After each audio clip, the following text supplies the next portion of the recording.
I had been married to Sam for 40 years. But when he died, he left everything to his first love.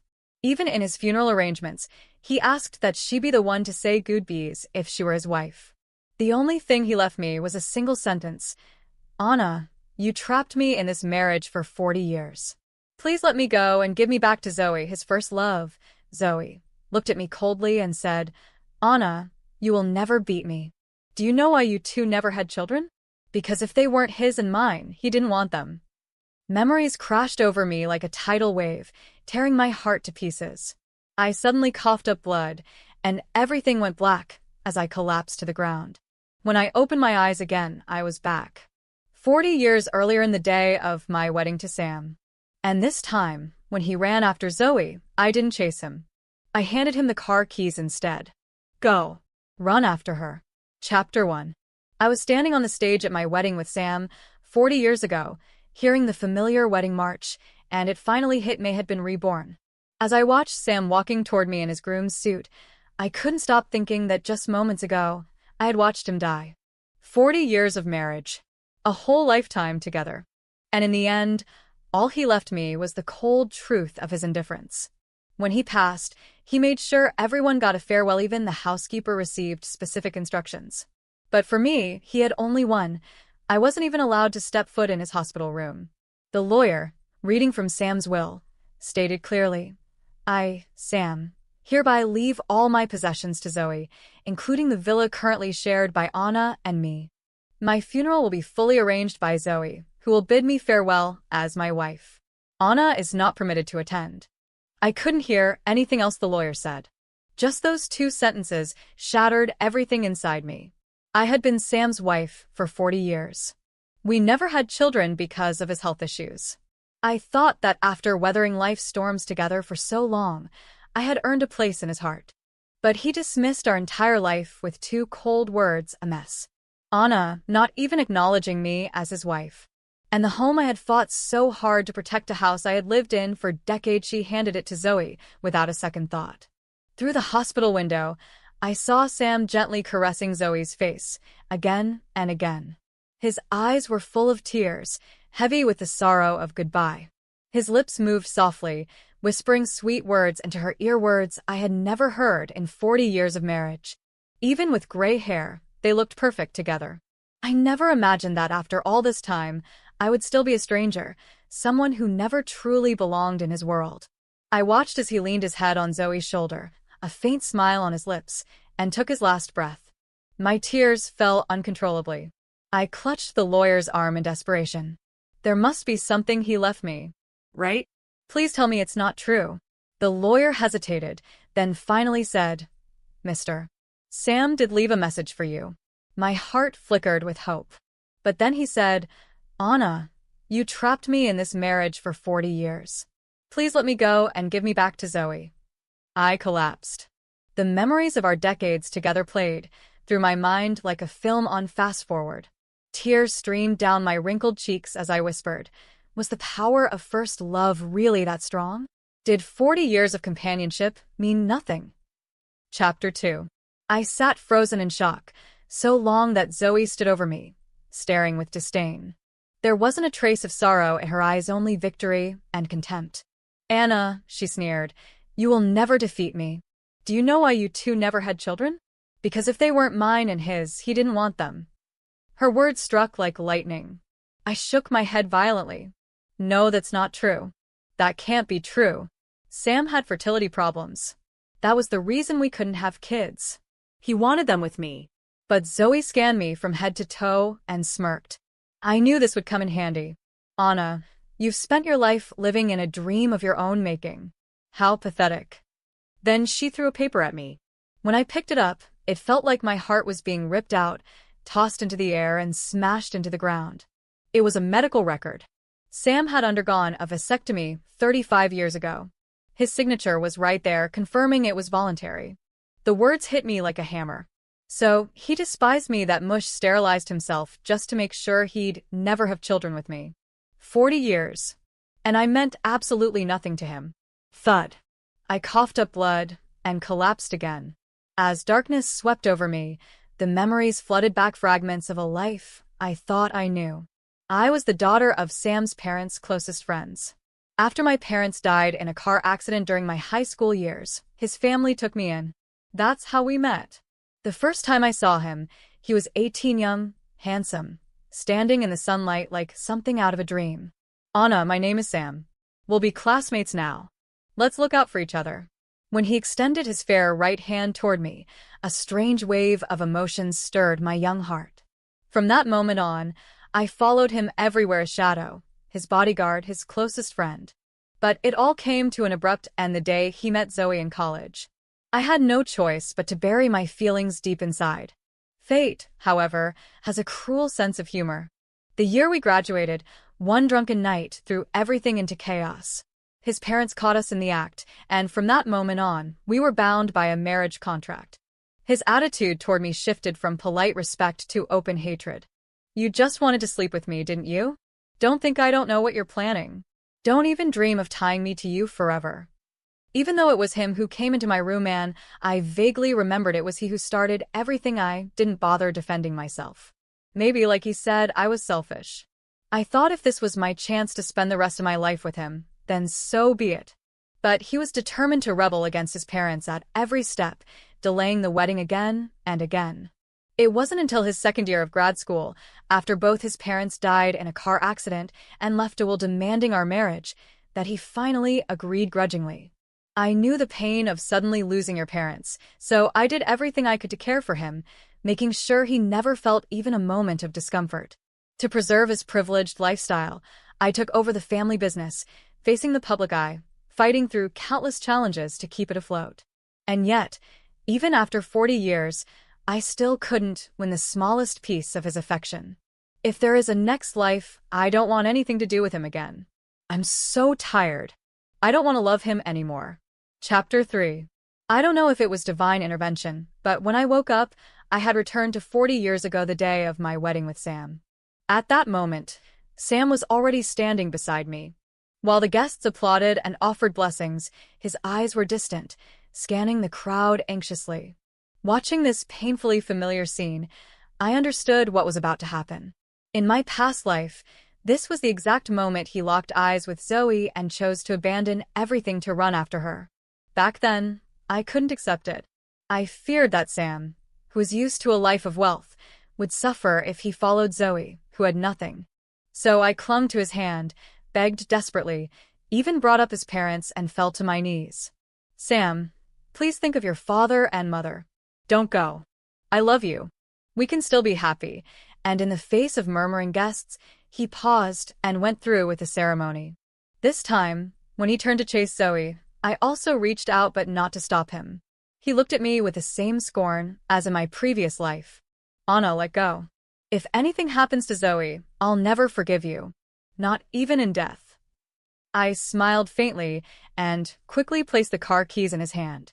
Then go after her. He looked at me with suspicion at first, but his gaze soon turned smug. At least you know your place. Don't worry, I'll be back. As I watched him rush out, I smiled indifferently. Turning to the stunned guests, I lifted my glass and said calmly, "Thank you all for coming. Sam and I have canceled the wedding. I sincerely apologize for the inconvenience. Please enjoy the meal and have a lovely evening." With that, I called my assistant to manage the aftermath and quietly returned home. In my previous life, Sam was so used to comfort that I never dared make him feel uneasy. Even when the company was in crisis, I refused to touch the villa. In the end, he gave that house to someone who had nothing to do with me. Returning to the home where I had spent most of my life filled me with complex emotions. But now that fate has granted me a second chance, I won't cling to anything anymore. I drafted a detailed work transfer plan and compiled a complete report on the family's assets and financial standing. According to the timeline for my past life, the next major crisis would hit the company in 3 months. Using that knowledge, I listed potential problems and proposed solutions my way of repaying the kindness Sam's parents once showed me. Chapter 4. Time slipped by without me noticing. Midnight neared. The hotel had long been emptied, but Sam, the man who had promised to return quickly, was nowhere in sight. Of course, I had expected this. I looked at the red wedding decorations that now felt grotesque, ripped them all down, and went straight to bed. The next morning, I was awakened by an urgent knock at the door. When I opened it, there was Sam, with Zoe standing behind him. His face was full of irritation. "Where the hell were you? Why did you take so long to open the door?" Then came his first request: transfer $2 million to Zoe. She wants to start a business. Not a word about the wedding. No explanation. Just money. It was just like in my previous life. The word I heard most from Sam was money, and I had been so foolish back then, giving without hesitation, just to earn a shred of his attention. I did everything I could, and he used it all for Zoe. Back then, I told myself it didn't matter, since it was money I earned running the family business for him. As long as he was happy, I asked no questions. But if memory served, Zoe wasn't cut out for business. She was vain and loved to show off, spending every cent she had. She even used men to drain their wallets. Yet Sam believed she was pure and devoted, remaining celibate all these years out of love for him. Now that his parents were gone and the company was facing financial trouble, where exactly did he expect all this money to come from? When I didn't respond, Sam's voice turned sharp. "Anna, I'm talking to you. Are you deaf? Don't forget, our wedding hasn't happened yet. If you don't want it delayed forever, you better do what I say." I couldn't help but laugh inwardly. Did he seriously believe I still wanted to marry him? Oh, the wedding? It's cancelled. I already annulled it. As for the money, I'll handle the transfer and send it to you shortly. Sam's expression softened instantly. He smiled at Zoe and said, "See, Zoe? Told you she wouldn't dare say no." Then he turned back to me and, for the first time, spoke gently. "Anna, fine. Cancel the wedding. It's just a formality, anyway. Be good, and I promise I'll go register the marriage with you." I turned to look at Zoe. She didn't even seem bothered when Sam said he wanted to marry me. Instead, her eyes gleamed with mocking provocation. Noticing my gaze, she put on a fake smile and said sweetly, "Anna, thank you so much." Sam insisted on giving me money because he was worried I'd struggle starting my business. I feel so guilty about it. Before I could respond, Sam grabbed her hand and scoffed. "Why are you thanking her? All of this belongs to my parents. She's just the company's dog." Then he turned to me and added, "Anna, Zoe's family is going through a tough time. She'll be staying here for a while." After a pause, he added, "Don't worry, the title of Mrs. Sam will always be yours." I didn't say a word. It all just seemed absurd. What made him think that being Mrs. Sam was some kind of coveted title? When his parents died, he knew exactly what kind of storm was coming. It was May was the one who stood in front of him and took on the mountain of company debt. I sold the apartment my parents left me just to overcome the first wave of trouble. Then came the issue of unpaid wages. In the worst days, I survived on just 2 buns a day, worked 2-night jobs, and even sold my car just to scrape together enough to keep things afloat. Eventually, when the pending payments arrived, the company finally stabilized. That was the only reason this wedding could even happen. And yet, none of it mattered to him. In his eyes, I was nothing more than a dog summoned when needed, discarded when not. Looking back now, in this second life, I finally understood how deeply I had loved Sam in my previous life, so much that I reduced myself to dust, completely stripped of self-worth. Chapter 5. I ignored them both and returned to the study to continue organizing my documents. I needed to move faster. As I stepped out with the files, I heard the whir of a hairdryer coming from the bedroom. Passing by, I glanced inside and saw Sam and Zoe dressed in the red pajamas I had prepared for our wedding night. They looked like newlyweds. Zoe was leaning into Sam with a satisfied smile while he gently dried her hair. She was the first to notice me watching and smirked with arrogance. "Anna, I didn't bring pajamas, so I took a pair of yours. You don't mind, do you?" "No," I said calmly. "Take whatever you want." A pair of pajamas meant nothing to me. In fact, it was the first time I'd ever seen Sam wear them. In my previous life, on our wedding night, when he saw the 2 sets of pajamas I had left by the bed, he grabbed a pair of scissors and shredded them to pieces. Disgusting. Zoe could be in danger, and this is what you care about? Get out. In the end, I had to send someone out in the middle of the night to find Zoe and get her to call Sam just to calm him down. I never told him Zoe had been found in bed with a greasy old man. Even if I had, he wouldn't have believed me. When my eyes met Sam's, he seemed momentarily guilty but quickly covered it up and said coldly, "Don't even think about lecturing me. Even if I agreed to marry you, Zoe is still my friend. It's her first time here. Of course I'll take care of her." I smiled faintly and nodded. "Of course. If you want to take care of her all night, be my guest." My response made his temper flare instantly. His voice boomed, startling me. "Anna, stop with the sarcasm. If you still want to marry me, you'd better behave." That angry face overlapped perfectly with the domineering version of him I remembered from my past life. A wave of disgust rose inside me. I had no intention of enduring it again. I tossed the documents and a bank card in my hand onto the table. Haremi work transfer documents and the company's contingency plans. The card has all the money from the house. Unlike Zoe, whose eyes lit up at the word money, Sam stood frozen, panic and confusion on his face. What are you saying?" I looked at him coldly and said each word clearly. "I'm saying it's over. You and I are finished. No more ties. No more entanglements. I wish you and your precious Zoe a long and happy life together."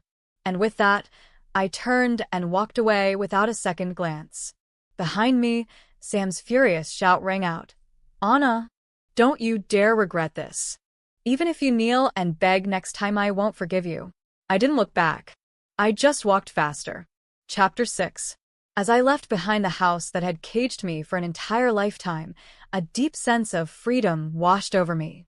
In my previous life, I had worked tirelessly to support Sam's family for 40 years. I ended up with a body full of illnesses, and in the end, I was nothing more than someone who paved the way for others without ever receiving anything in return. This time, I wanted something different. I didn't need wealth or grandeur, I just wanted a simple, peaceful life. I went to a small wonton shop near the university. In my past life, during my darkest and weakest moment, I had fainted right outside its doors. The shop owner had taken me in and served me a steaming bowl of comforting wontons. That bowl became the most unforgettable taste in my life. I once told Sam about I'd even mentioned I wanted to help the owner open a second location as a way to repay his kindness. But Sam didn't understand at all. Instead, he mocked me. "Why are you so sentimental? If you have extra money, buy Zoe another designer bag." That was also Zoe's 30th failed business venture, but Sam didn't care. He just kept throwing money at her. He never acknowledged how hard I worked. Even when I drank myself sick during a business negotiation and ended up in the hospital with a stomach hemorrhage, he didn't show concern. He only said, "Anna, this is the price you pay for marrying me." And now, after a lifetime, as I saw the old wonton shop owner again, tears welled up in my eyes. He recognized me immediately.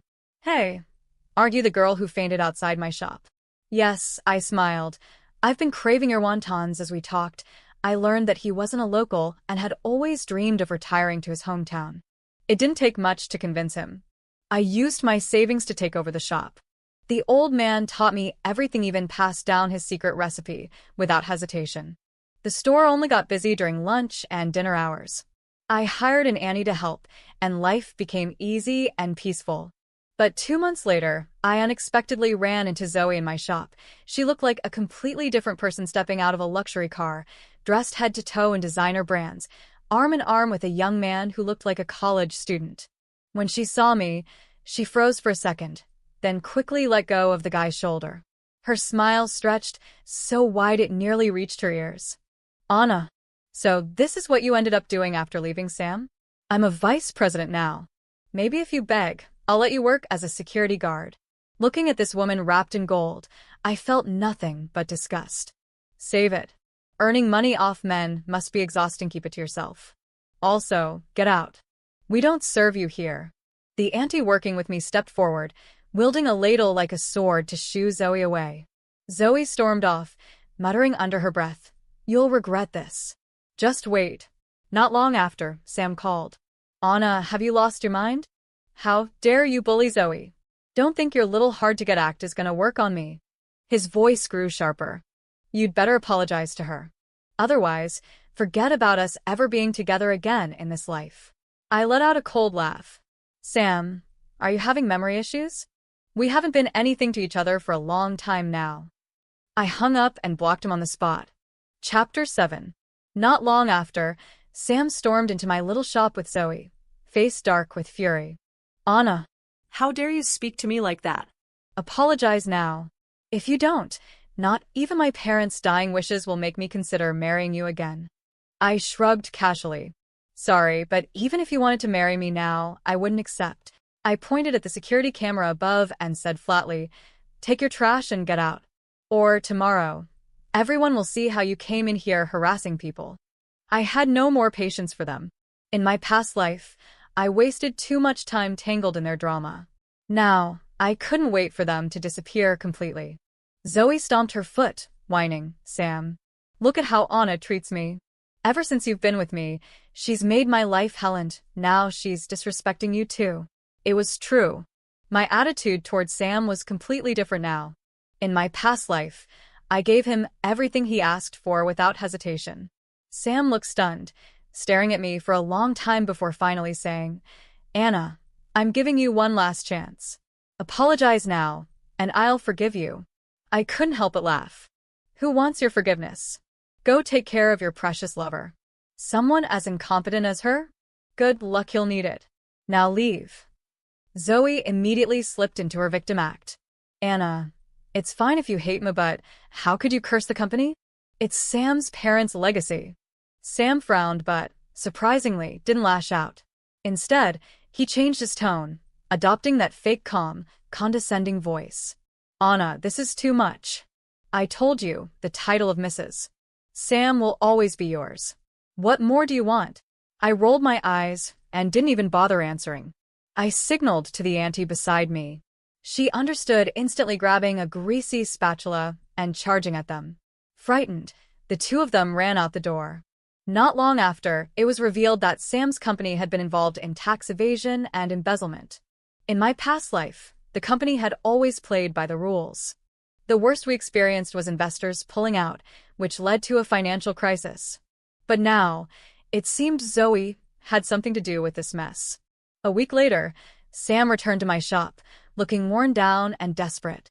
As soon as he saw me, he rushed forward. Anna, the company's in trouble. You have to help me save it. If you fix this, I'll marry you. No arguments, I swear. I let out a deep sigh. How could he still be so full of himself at a time like this? I won't help you. This has nothing to do with me. Sam looked at me like I'd just slapped him. That's impossible. You must have a plan. Isn't this what you've always wanted for me to marry you? Help me. This is my parents' legacy. How can you just watch it fall apart? I let out a cold laugh. Oh, now you care about your parents' legacy? Then why didn't you read the materials I gave you? Why didn't you think of the consequences when you chose to trust Zoe? It was absurd. Now he even knew how to manipulate me emotionally. Please leave. Stop wasting my time. This time, I didn't say another word. I shoved him out the door and locked it behind him. Sam banged on the door for a long time before giving up. He was probably trying to figure out why I didn't care about the company or him anymore. After all, he'd always been the arrogant young master in my life, and he had never experienced this kind of rejection. Chapter 8. In my past life, even when I discovered that Sam took time every year to travel to scenic places with Zoe, I never had the courage to say a harsh word to him. At the time, we just celebrated our 20th wedding anniversary, and the company was at its peak. One day, while organizing the attic, I stumbled upon a sealed box full of photographs. To my shock, every photo showed Sam and Zoe visiting tourist spots crossing mountains, oceans, continents. No wonder Sam always asked for travel money, but snapped at me when I suggested coming along. Anna, your only value is making money. Vacations with you? I'd rather not go at all. The contrast between love and coldness was crystal clear. Back then, I wanted to confront him, demand answers, but the moment I saw him, my voice vanished. In my foolish humility, I convinced myself that just being legally by his side was enough. Now, looking back, I realized that it was precisely that blind self-devaluation that gave Sam the courage to cross every line. Today, when I reflect on it all, I can only laugh at how naive I was. That's why this time, I want nothing to do with him. But the more you try to avoid something, the more it finds you. After 3 months of struggle, Sam's company finally collapsed, even losing the villa in a foreclosure. That was when he came looking for me again. When I saw the tears in his eyes, I noticed something had changed. He stepped forward and pulled me into a tight embrace, whispering softly, "Anna, you came back too, didn't you?" His words caught me off guard. Could it be he was reborn as well? I gently pushed him away and feigned confusion. "What are you talking about?" He stared at me in silence for a couple of seconds before breaking down in tears. Why? Why is everything different now? We were married. We spent 40 years together. I looked at him calmly. It was the first time I had ever seen Sam so vulnerable. Not even the day his company collapsed did he shed a single tear. He calmly faced the press and answered their questions with composure. But now he cried like a child. After a long while, he lifted his head, voice trembling. "Anna, do you believe in another world?" "I was wrong. I made a terrible mistake. You were so good to me, and I never saw it. Zoe was just a gold digger who fooled me my entire life. After I died, she dumped my ashes in the trash, ran off with my wallet and her lover. I hate her. I hate myself for being so blind." "Anna, I'm sorry, I'm so sorry." His sobs were messy, but I could understand what he was trying to say. He was describing events that had happened after my death in our past life. How he knew, I'll never understand, but if I could be reborn, maybe it wasn't impossible that he somehow came to know what happened after death. Still, he had chosen his path. What good were his regrets now? "Sam, I don't know what you're talking about, but please, don't come looking for me again." The moment I said it, he panicked and grabbed my arm. "No, Anna, listen to me. I know everything now. I know what you did for me. I know you were the only one who ever truly loved me. Give me one more chance. I'll love you the way you deserve. I was wrong. Zoe tricked me. But believe me, I never truly cared about her. I only saw her as a friend. Everything I did with her was to get back at you. I believed her lies. I thought you were only with me for my family's money. I didn't know." I yanked my arm away and cut him off. "Enough. I don't want to hear it. Whether it's true or not, it no longer concerns me. Leave." Even if everything he said was real, it didn't matter. This wasn't about one day or one mistake. This was 40 years. 40 years of never once looking at me with kindness. What good were his words now? I waved him off and turned away, leaving him standing there in tears, utterly broken. Chapter 9. Who would have thought Sam would start coming every single day? He'd order a simple bowl of wonton soup, sit quietly, and just stare at me for a long time. I treated him like any other customer, polite, distant, indifferent. Until 1 week later, he finally stood up and looked in my direction. "Anna, I'm leaving. Take care." I didn't reply. I didn't stop him. I just watched as his figure slowly disappeared down the road. Not long after, his name popped up in the news. Man poisons woman over financial dispute. It turned out that after Zoe entered the company, she abused her position and ran it into the ground. She brought in shady friends who devised all sorts of schemes, embezzling money, laundering funds, draining every last cent. By the time Sam realized what was going on, it was already too late. In desperation, he mortgaged the villa to try and save Zoe. But something happened between them that led to a complete falling out. In a moment of rage or madness, Sam poisoned her, slipping something into her drink. The news showed him being escorted away in handcuffs. He wasn't afraid. In fact, he smiled brightly at the camera. It was as if he was trying to find someone through the lens. I never imagined Sam would end up like this. But thinking about it, if what he said was true, if he really did see everything after his death in our previous life, if he finally realized the truth about Zoe, if he understood how she had deceived him for 2 whole lifetimes, then maybe his hatred had reached its peak. Old grudges mixed with new betrayals, maybe that was enough to push anyone to the edge. Still, there are countless ways to face pain. He chose the most extreme. I wonder, when night falls and he's left alone with only his thoughts, will he regret the choices he made in this life or the last? Chapter 10. Sam's downfall didn't affect me in the slightest. My life carried on as usual. Not long after he was imprisoned, I received a package. Inside, to my surprise, was a painting Sam had donated, a recreation of a photo from our past life. In that life, Sam and I had never taken a proper photo together. Not even a wedding portrait. The only photo that existed was from our 10th anniversary, the year the company went public. It had been a group shot with dozens of people, and a journalist had later cropped it and used it for a news piece. I still remember how reluctant Sam had been to stand next to me in that picture. His expression was grim, not a hint of a smile. And yet, that imperfect photo had once been my treasure. I had kept it locked in a safe for years. But how had Sam known? In our past life, he had never shown any interest in anything related to Mennett, even the smallest detail.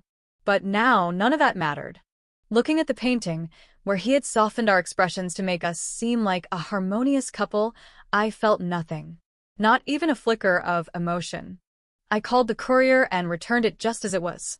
1 year later, a stock I had bought based on my memories from my previous life soared in value. I donated every penny to charity and quietly sponsored several orphans. As for me, I continued running my little wonton shop, living simply, living well. Like the wind passing through the mountains, my life had become calm and steady. Truly, getting a second chance was a priceless gift.